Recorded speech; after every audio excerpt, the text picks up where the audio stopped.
This is Jason Belzer for AthleticDirectorU. Today I am joined by Jim Cavale, the CEO and founder of INFLCR, and Chase Garrett, the CEO and founder of IconSource. Gentlemen, it is now the end of July. We are approximately a month into this new era of college athletics with name, image, and likeness. Things have gone, some would say, as we imagined, others would say completely in another direction. I just want to start off at a very high level. What is your opinion about how the first 30 days of name, image, and likeness, NIL, have gone? And then we can get into some deeper questions. Jim? Well, I think first of all, I'm glad that we're having this conversation. And I think it's going to look different probably every month over the next, 2 decades, right? Like this is a new market and it's 30 days into a multi-decade marathon. Student athletes the first day went viral with a post. And what did that post say? It said, in so many words, the NCAA is allowing me to make money off my name, image, and likeness. And with that, brands locally, regionally, nationally, I want you to know my DMs are open for business. As if on July 2nd, they were going to wake up and there'd be money in their bank account. And I'm not faulting the student athletes for that. I mean, let's be honest. The great majority of them are in states that don't have bills that went live July 1st. And they found out that NIL was going to be a thing maybe 48 hours before it was. But I think there's this misconception by student athletes, maybe even by administrators and others, that it's easy. And it's not. It's a business. And as a guy who's always been an entrepreneur since college, I can tell you firsthand, business is hard.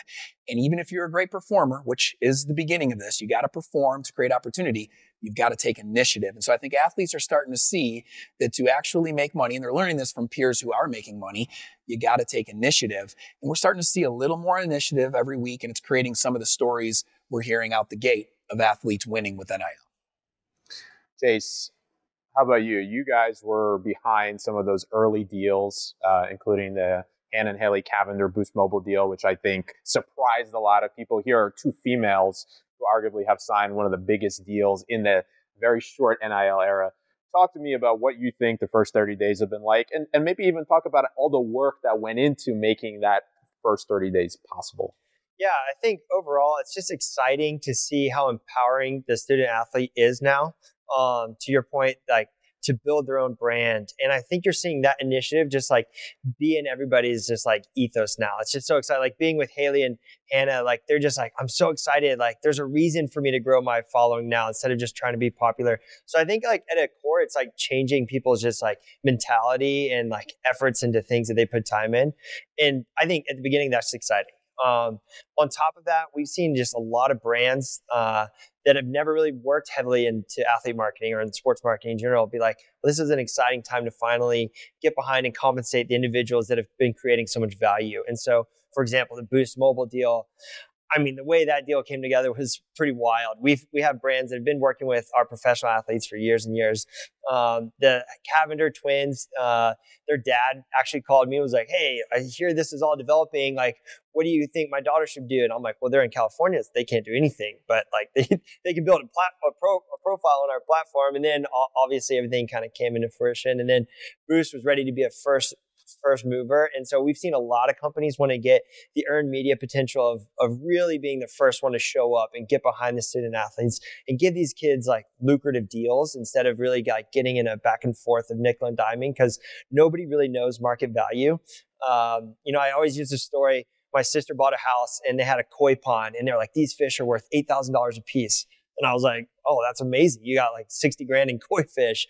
But it's pretty hard to find somebody that wants to pay you $8,000 for a koi fish. And so our message to athletes is, yes, you're worth a lot. Nobody really quite can understand where that value is, but you got to find people that resonate with what you believe in, your story, where you're from, what you stand for. And then I think longer term, as you said, over the next couple of months and years, this market will even out. But in short, it's been really exciting to just see the massive participation growth in the world of athlete marketing. So I think it's safe to say there has been some deals, but it's been tepid, right? It's been slow. And I think one of the reasons, two primary reasons, is brands, for the most part, are generally conservative. They want to see how the market plays out.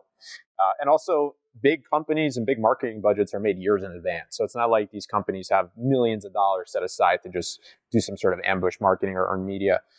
let's talk a little bit. Jim, you've been like on ground level with these student athletes, talking to them daily, visiting schools. What are some of the best things that you've seen both institutions and student athletes do over the last 30 days? And also, what are some of the worst? Well, I think, as a preface, for the last almost 4 years, our software and through some of my visits to schools, we've been completely behind this movement of brand building. And Chase just mentioned it. Brand building is always something, even before social media, that everybody should be thinking about. Your brand is all you have. It's your character. And before social media and before NIL, it was maybe to build a big brand as a person with reach and relationships so that when the ball deflates, when you're done playing, you can find what's next even easier through that Rolodex or that, manual you kept phone numbers on back in the day. All of a sudden, social media is here. You can see everybody that's following you. You have the choice to interact with people. You have the choice to post. You have the choice to show who you are, not just as an athlete, but beyond that. And then with NIL, you have the choice to actually make money on it. So there's a back end opportunity as of 30 days ago. And so I think that's important because the best part about this is it's motivating kids who might not have been thinking about their brand and how to build it to now think about that more. And that's my passion. As a former student athlete, like everything that I've done as an entrepreneur, I connect back to playing college sports, to the platform that college sports was for me, the relationships, everything else. I want every young man and woman who's playing college sports to think that way. And so this has gotten people to pay more attention to it. It's gotten athletes that before said, I just don't want to post. I just don't want to use social. Say, you know what?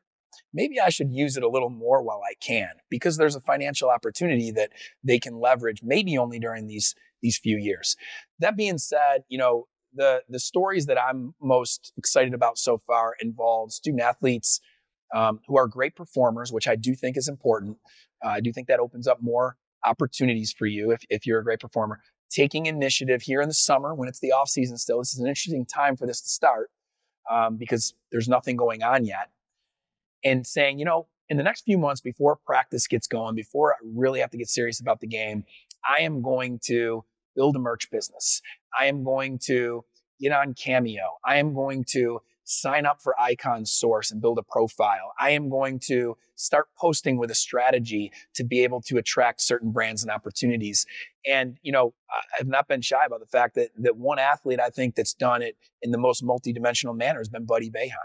And here's a guy who doesn't really have to do that and is not doing it even to make money. He's doing it because he really wants to make an impact. And I think what's been so innovative about it, and the reason it's my favorite story, isn't just because Buddy took initiative, but it's because Andrew Goodrich and the folks at Syracuse were innovative in their thinking around the marks. In their regulatory, in their rules, it says you cannot wear the marks without written consent from the university. Well, the Players Trunk, who's one of our partners in the Influencer Exchange, said, we're going to go to Syracuse, license the marks through the process that exists, and then Buddy Boeheim and Joe Girard are going to do a merch play with us, and we're going to get Syracuse to put their logo with the logo we create with those two gentlemen, and we're going to activate it through this gear. And it's been a success. And it's been a model I think a lot of other schools are going to take note of when they think about how they use their marks. And it's been something I've seen Buddy then take into Cameo, raising $6,000 in 1 week for the Make-A-Wish Foundation. I know he's also getting ready to launch a big podcast. And so for us, it's how can we bring the best partners like Icon Source in the endorsements category, or Blue Wire Podcasts in the media category, or, in the merchandise category, you have the Players Trunk, Coach Up in the training category, and show athletes how to build a multi-dimensional business. And we have a lot more athletes through that case study saying, how can I do that? And that's what I think is going to compound to be the biggest story in year one, because brands are going to be slow to put a lot of dollars into this. But when they see which athletes are taking initiative and they're putting their budgets together, they're going to find those athletes and want to do something with them on the endorsement front.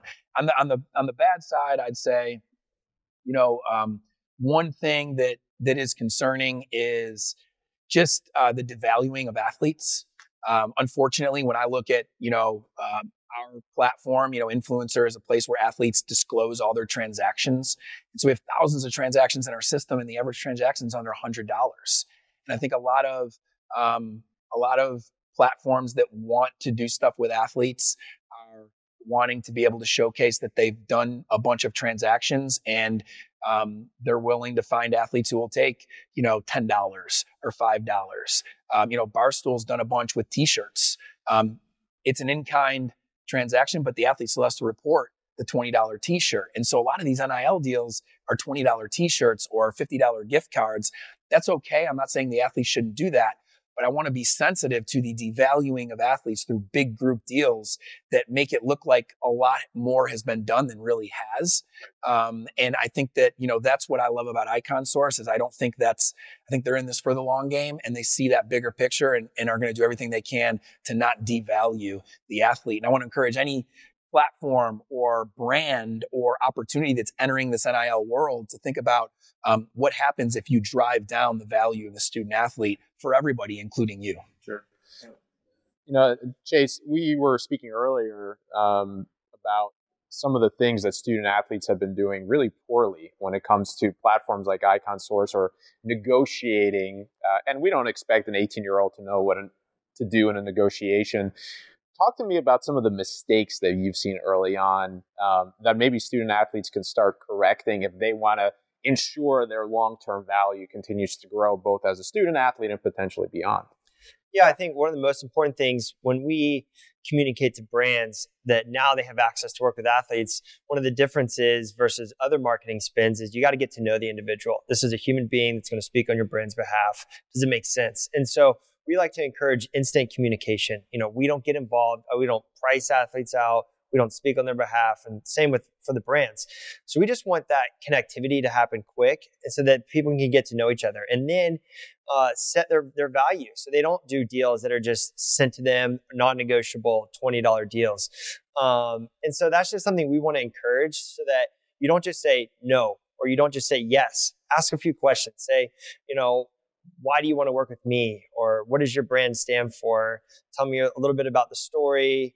Do I have the freedom to showcase this to my audience in my own voice? Or do I have to do some rigorous things that you guys have sent over? And so I think that's been the challenge, is that this is brand new. And so we really want that to be a major part of our platform, is that real-time on-demand communication, because when we launched that in the professional ranks, that didn't exist. That was never a thing that had happened before. These athletes are too high profile. Our platform helps make sure brands come to the table kind of ready to communicate and have their thoughts together in a real environment.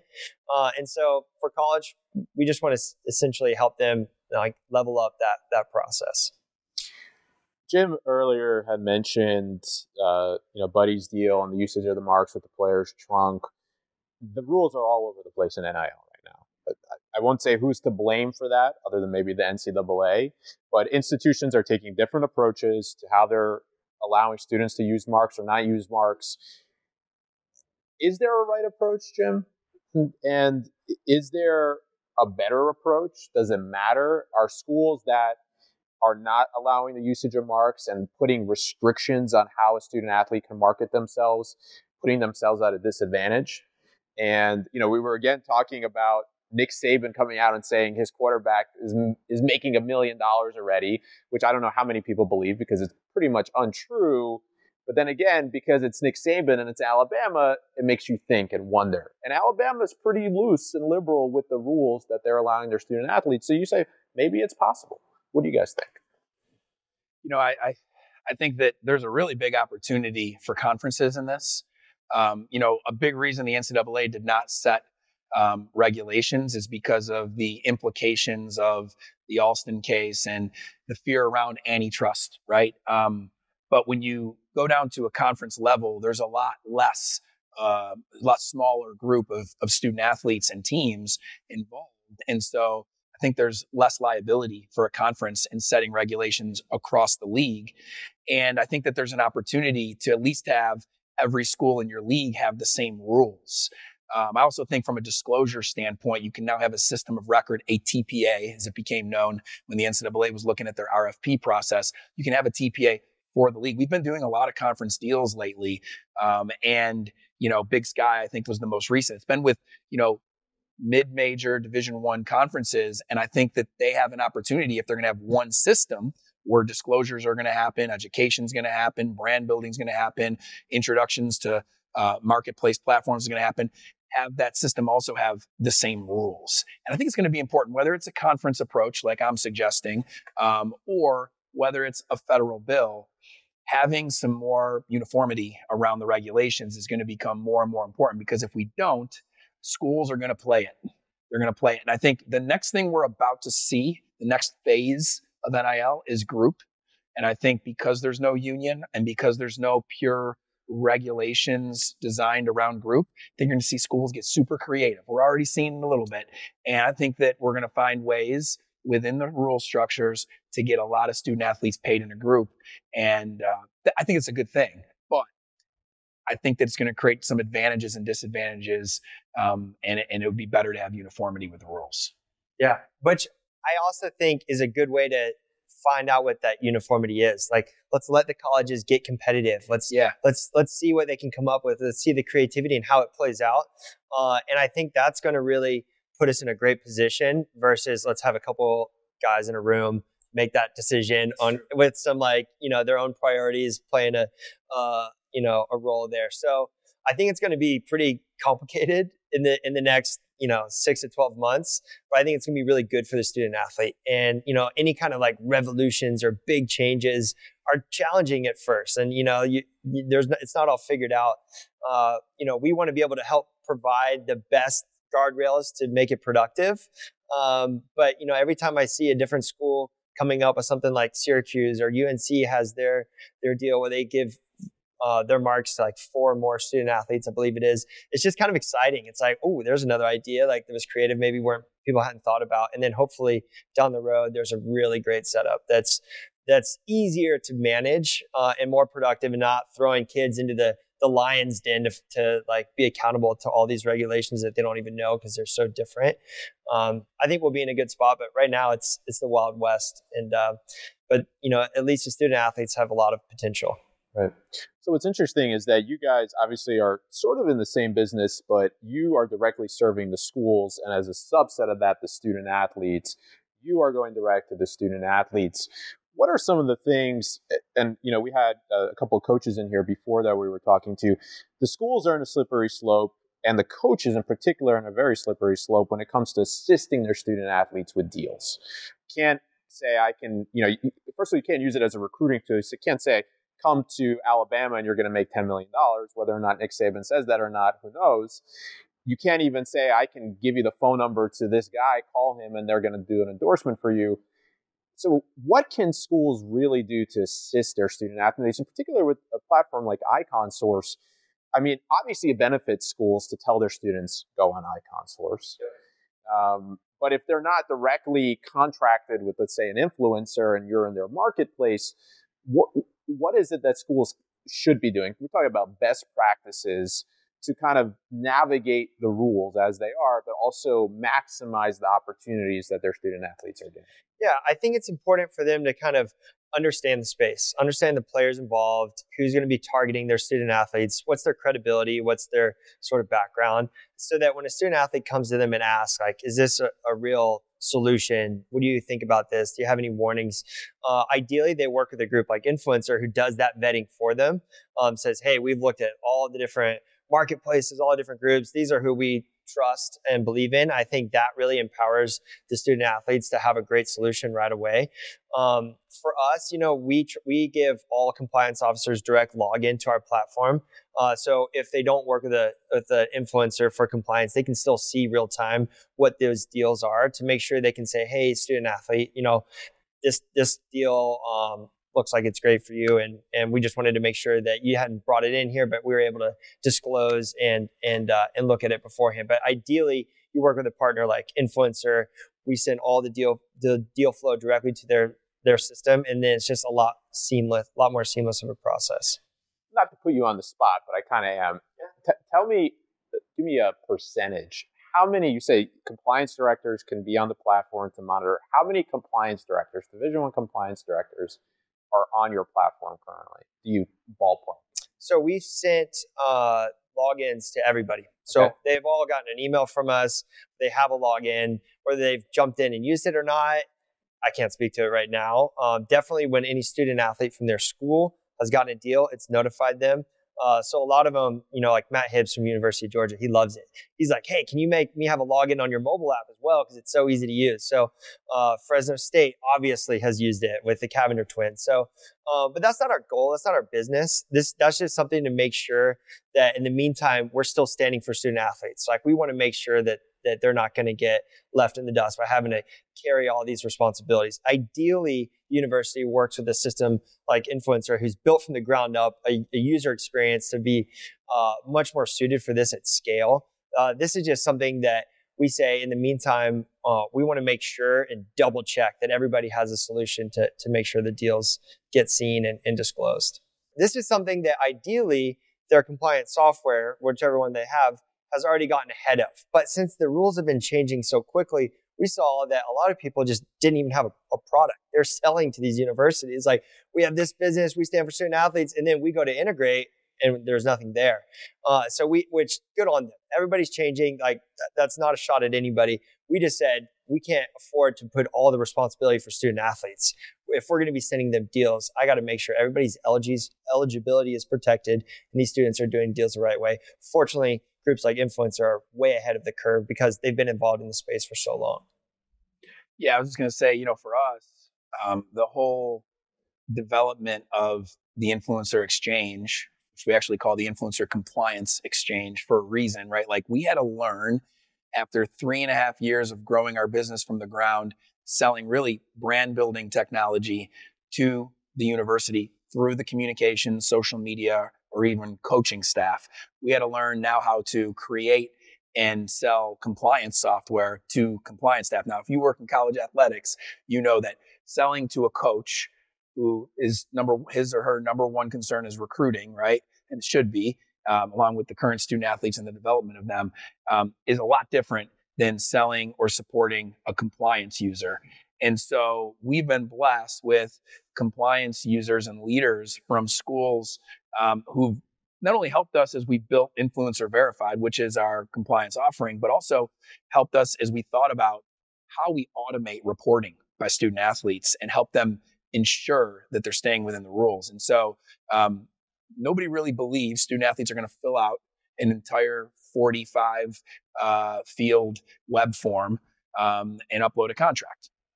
So for us, it was, how do we build this exchange, this app store inside of the Influencer app with endorsement partners like IconSource, with partners in all these other realms where the student athlete can learn about them, sign up, but everything they do automatically reports through integrations into one ledger for compliance. And so that was built for a few reasons, some of which were regulatory for us. We knew we didn't want to be a marketplace because we make our money from the schools and that's who we serve. But it was also to really lighten the reporting load for the student athlete and increase the transparency for compliance. And then we learned, well, student athletes are still going to get offers through direct messages, through phone calls. How does that become easy for them? And what we created was the ability for a student athlete to just send a link with that reporting form to the business paying them. So once again, there's not an onus on them to report because it's just not necessarily believable that a student athlete is going to report every transaction, especially if they're in a restaurant. Yeah. And somebody's like, you know what? Today's meal's on us. Yeah. Just post in your Instagram story you were here. Yeah. Well, they got to report that. Yeah. You know what I mean? And so that $29.98 plus tip has to be in the Influencer app. And so sending them a link real quick, what's your email? Boom, is something we built because of that. The other thing I was going to say is attestations are powerful. Just check boxes before a transaction is completed, whether it's through a platform like IconSource, whether it's through a platform like Influencer, to remind the young woman, hey, you can't use the marks. You can't use a university facility for this. You can't be paid directly by a booster. These important regulatory risks that they need to be reminded of, and the vendor can be reminded of that too. And so I just want to mention that, that is something that we didn't get to overnight. It was, Tom Mitchell at Purdue and, other people like that who've worked in compliance a long time that helped us build that product and have the strategy to integrate with a place like IconSource where student athletes are going to make money. I think the challenge, of course, is going to be enforcing and reinforcing this to these 18 to 22-year-olds on a yearly basis. And I think we all hope that they will follow through with these things, and simplifying it as much as possible helps. But it's going to be some interesting case studies as to how all this works. We also glossed over the question you really asked, which was there's restrictions on the school. How do they help?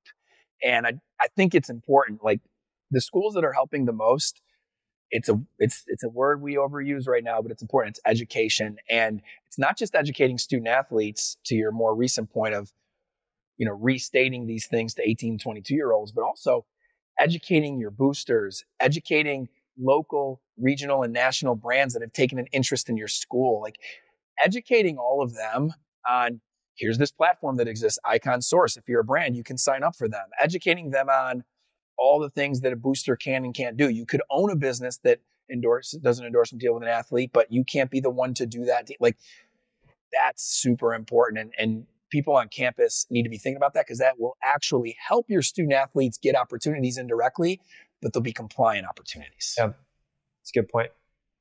So I want to imagine we're a year from now.